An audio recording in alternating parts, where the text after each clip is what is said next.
gozaimasu, and welcome to another series in my channel devoted to cultural Japan. This is a series that I am entitling News from Japan on Screen, in which I am going to endeavour to say a little bit about current events in Japan, in Japanese society, Japanese politics, and look at how those events, those developments are depicted in, represented in, refracted through the lens of Japanese culture, typically Japanese cinema.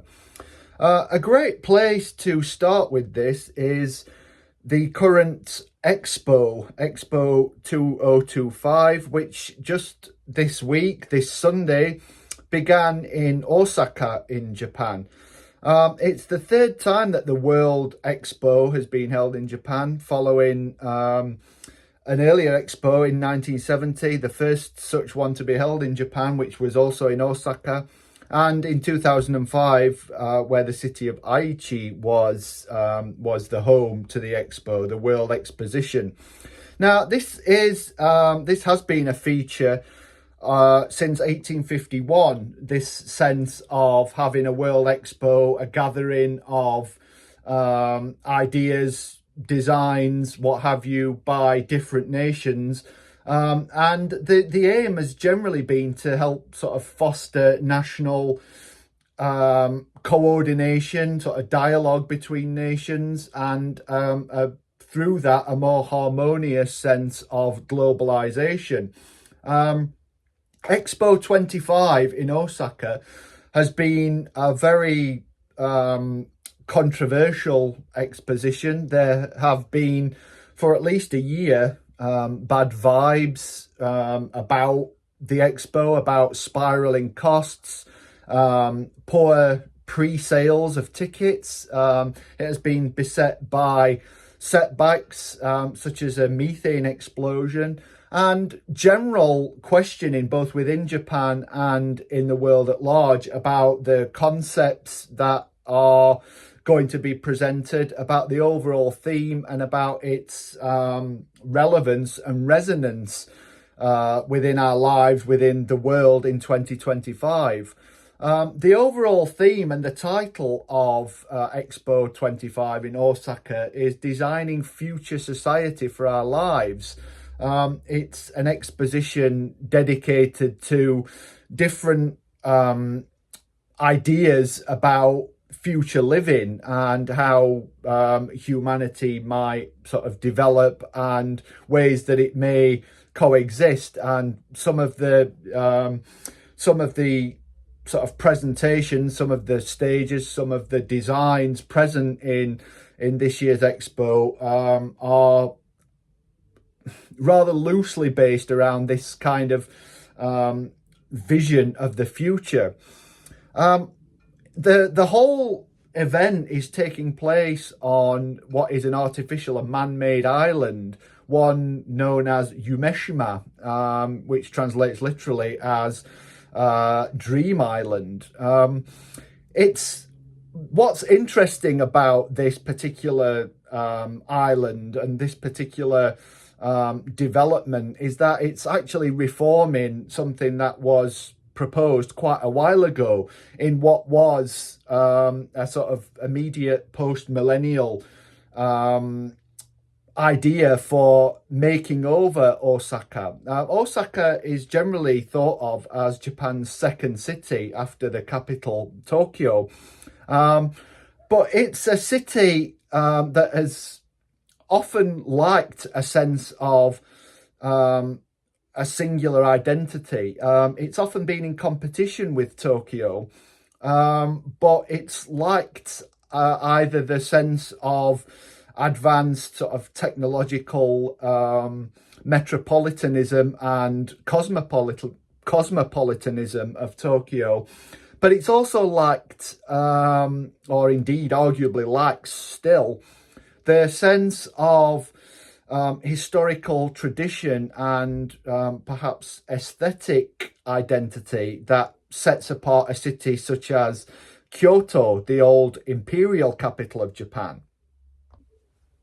So what we have in Osaka as regards Expo 2025 is a sense not just of something to sort of bolster or buttress a vision of Osaka as a sort of distinct Japanese space, if you like, but also a sense of a continuation of a decades-long project to fulfill this notion.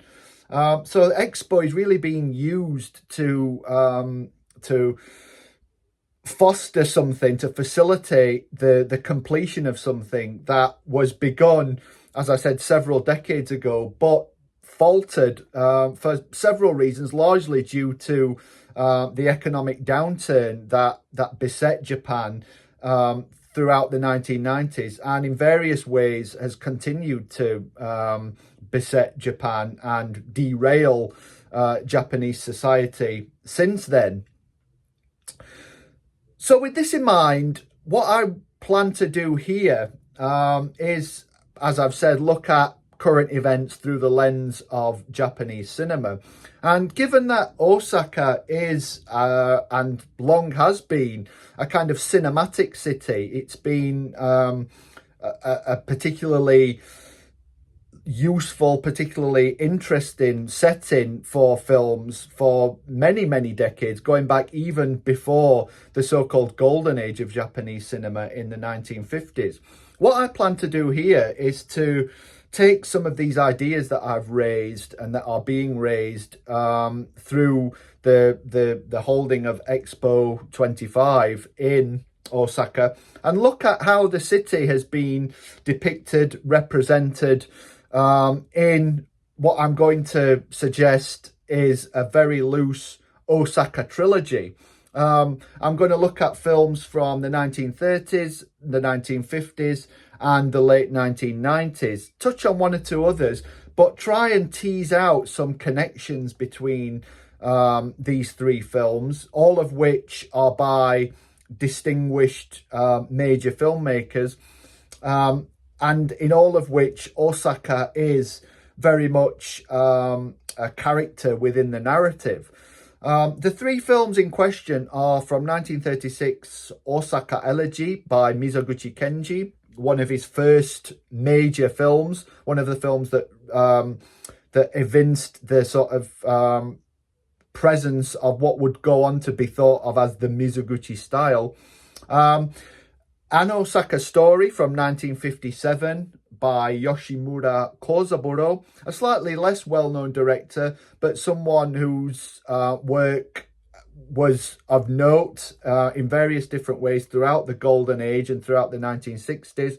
The third film that I'm going to consider is a film that is in many ways embroiled very deeply with the culture and city space and peoples of Osaka.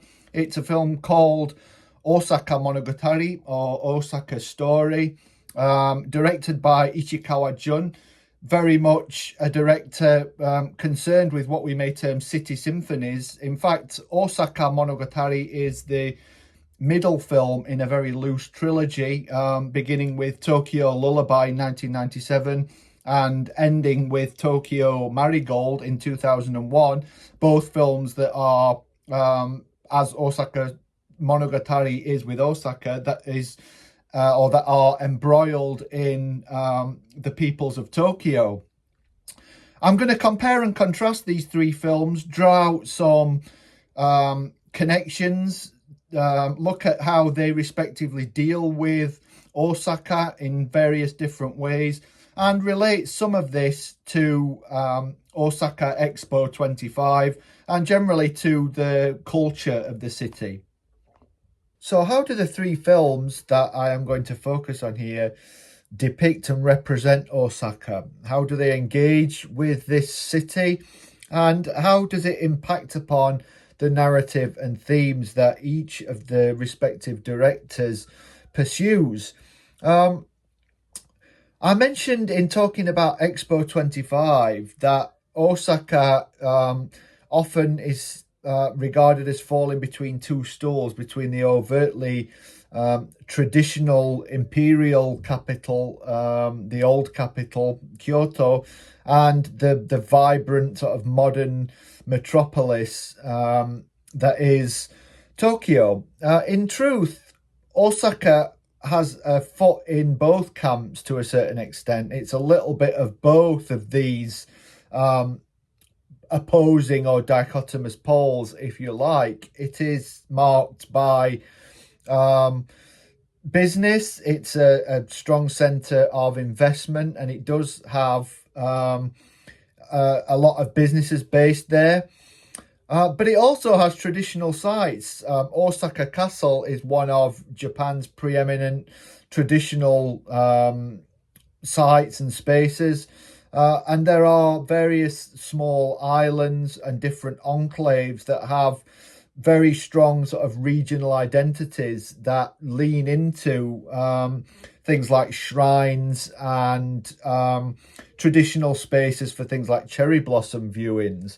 So there is a sense in which hybridization marks out Osaka.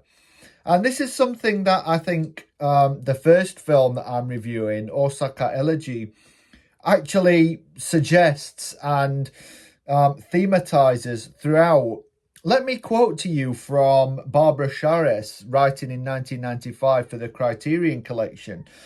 She notes of this film that an incongruously brisk and romantic big band melody plays to Osaka Elegy's first shot, a neon-studded skyline.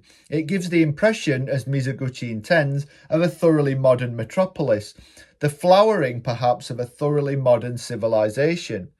But no sooner does the director float that illusion before us than he reveals a society old in its cruel pragmatism, feudal hierarchy, and its system of intricately linked obligations.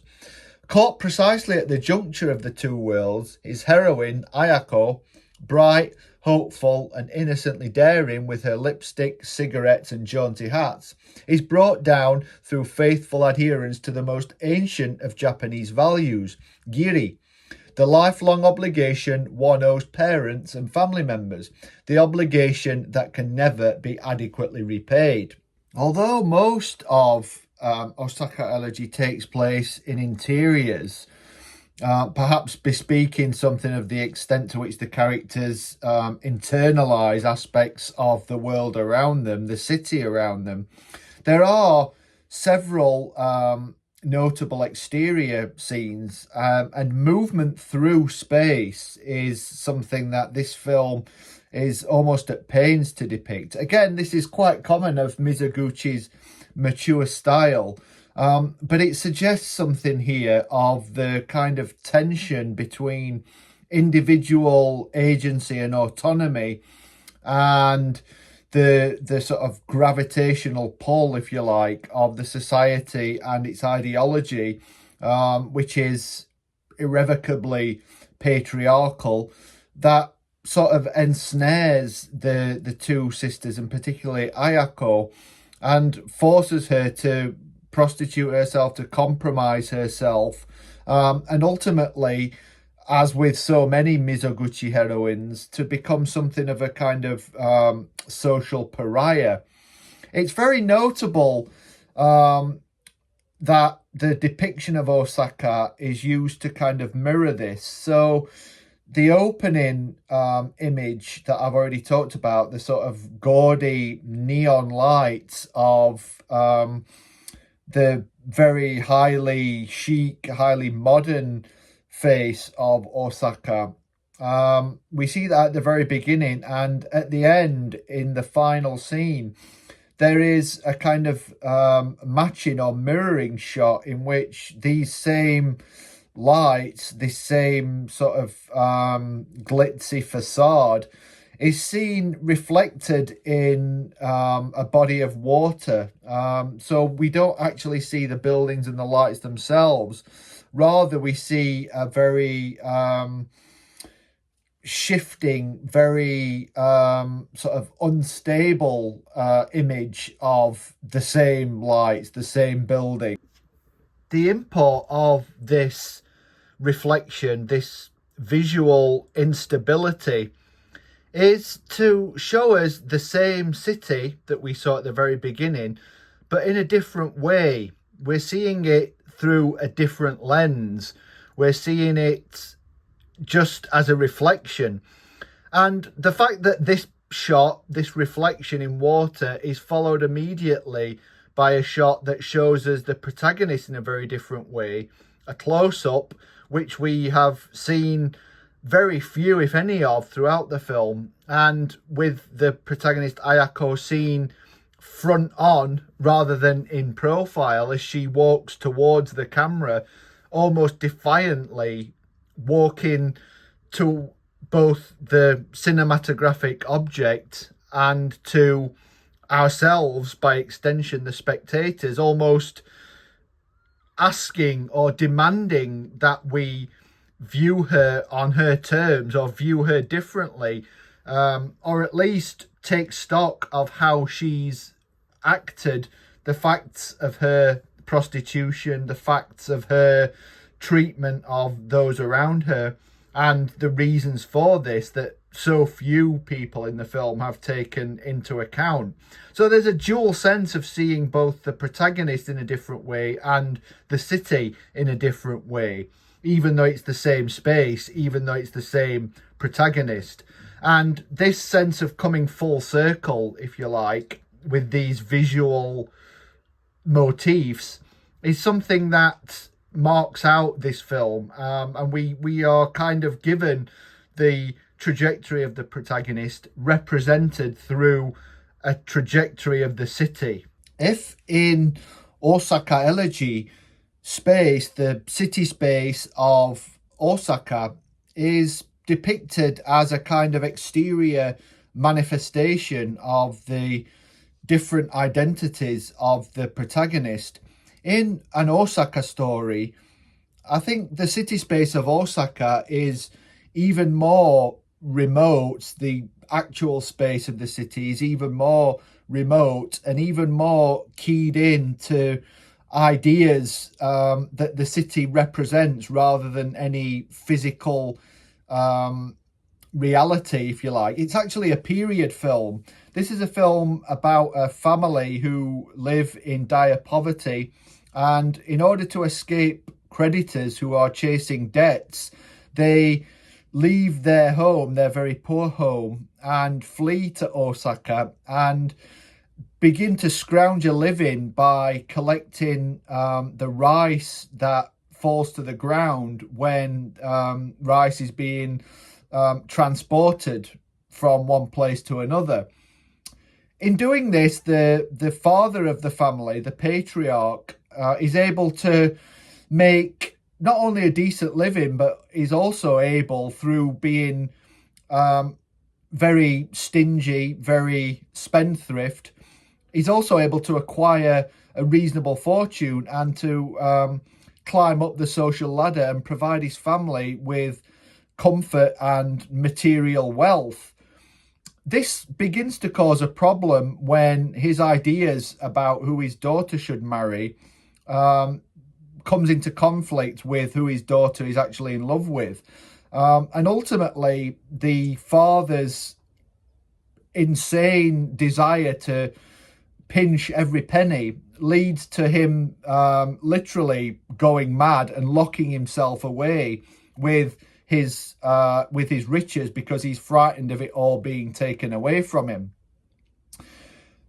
Osaka here is very much a place of upward social mobility. It's a film in which most of the characters are on the lower end of the social scale. They are peasants, they are artisans.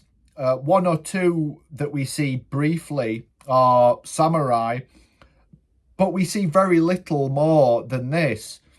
What we infer in terms of the presence of Osaka is the extent to which the particular nature of this family, the way that the patriarchal figure, the father, is consumed by social status, by social face, if you like. The one time when he actually is happy to spend money and goodly sum of money, is to buy the abode, the house of someone who had formerly dismissed him.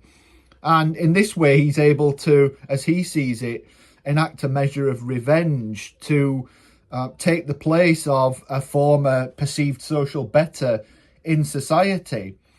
So this sense of social mobility and this sense of representing for oneself something in society, of having a standing in society, consumes this patriarchal figure and drives him to ever more displays, ever more egregious displays of, as I said, penny pinching and squirreling away and trying to cut corners wherever he can, even though he doesn't really need to do this.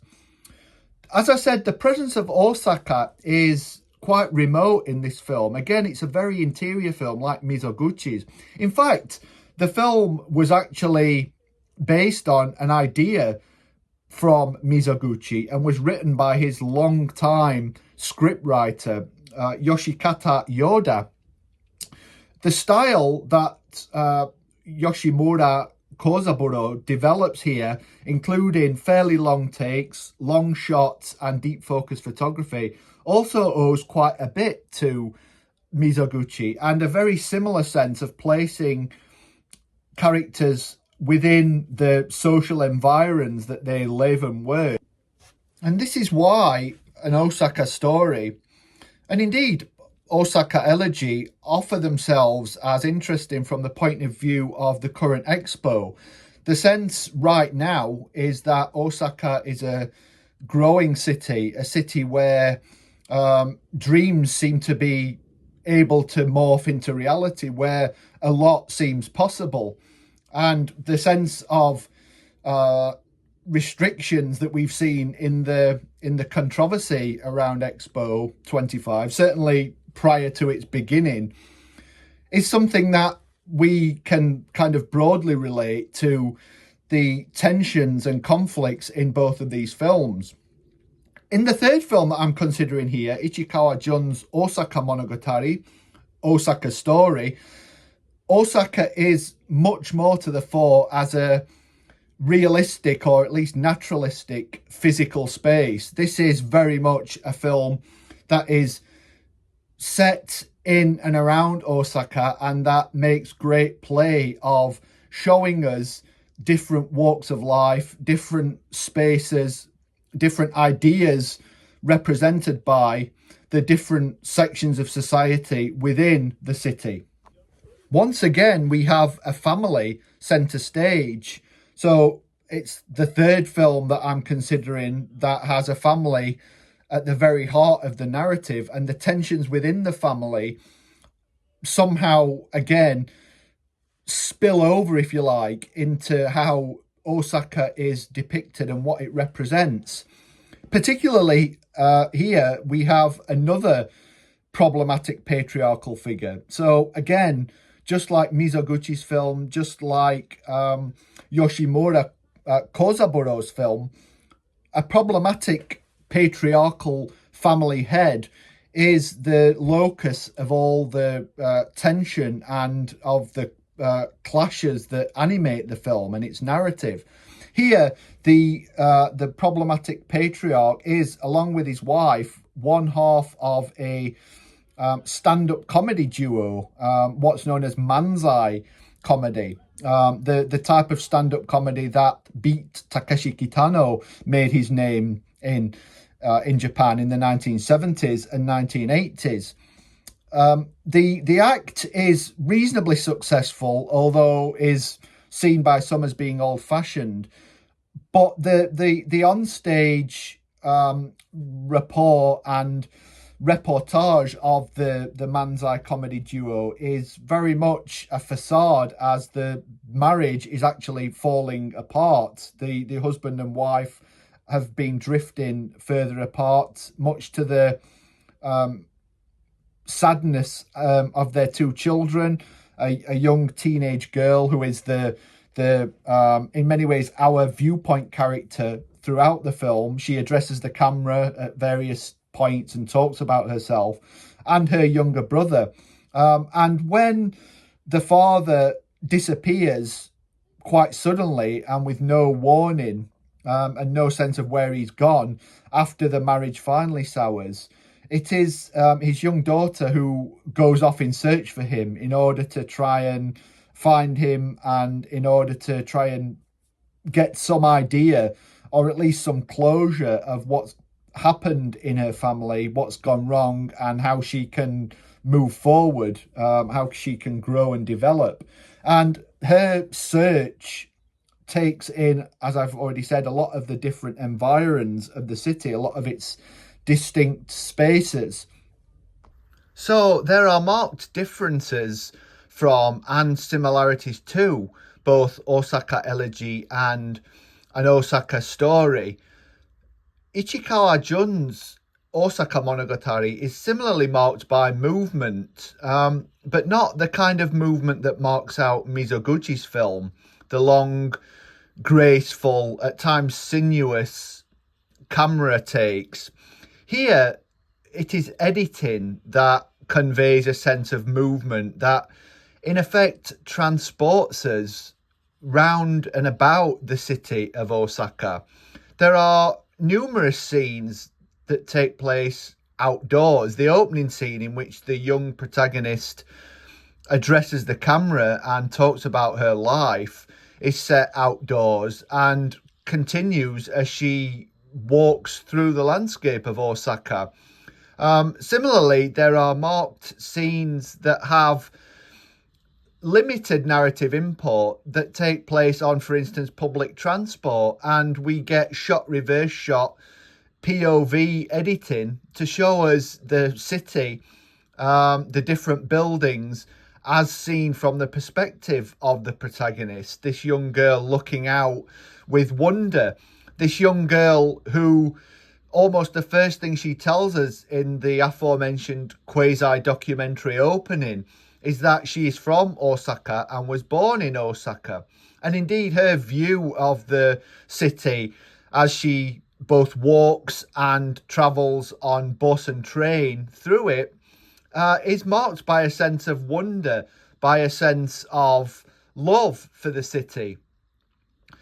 We also see the city in the process of becoming, which makes it very apt, a very apt film with relation to Expo 25.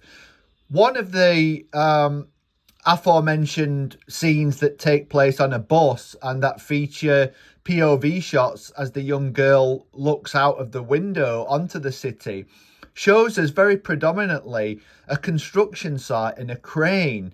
So we see the city as a vibrant, as an alive space. It's a space that is growing, that's developing, that's being built even before the eyes of this protagonist.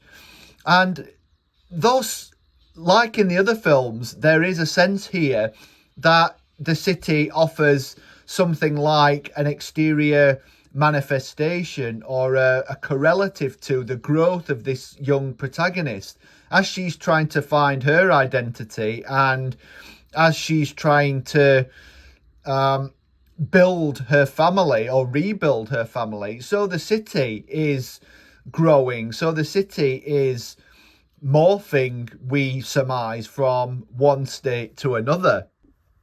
There is a sense then that Osaka Monogatari is trying to mirror in its different tones, its different scenes, its different story elements, the constitutive different facets of Osaka as a city. For example, there are at least two notable scenes that take place in and around the city's vibrant markets. There's a strong culture of street food and market trading in Osaka, and the film reflects this. The tone itself, as it veers from documentary to a sort of coming of age drama to a bittersweet reflection on family life and family ties, to more overt melodrama towards the end, has different scenes, different tonalities that again reflect the diversity of the city. The fact that the young protagonist's parents are a manzai comedy duo also reflects the fact that manzai as a comedy form really developed and grew up in Osaka. In concluding this essay, this series of reviews, I want to quote quickly to you from Andre Aciman's book of essays entitled Homo Irrealis, in which he talks about New York and representations of New York and what they do for him. Quote, "They always remind me of J. Alden Weir's spellbinding Nocturnes of New York or of Albert Marquet's Nights in Paris. Not the real New York or the real Paris, but the idea of New York and Paris, which is the film, the mirage, the irrealis figment each artist projects onto his city to make it his, to make it more habitable, to fall in love with it each time he paints it, and by so doing to let others find an imaginary dwelling in his unreal city. I've always liked this illusory Manhattan glazed over the real Manhattan, altering it just enough to make me want to love it." I really like this quote, and I think it applies very well to these three films, particularly I think to Ichikawa Jun's Osaka Monogatari. That sense of not quite depicting the city as it is, but also at the same time not quite glazing over it in fictive abandon, if you like. It's a film in which the city emerges as a kind of liminal space, a space in between reality and representation, between documentary and fiction. And it allows us to become invested in it in a kind of fantasy sense, in a hyper-real sense.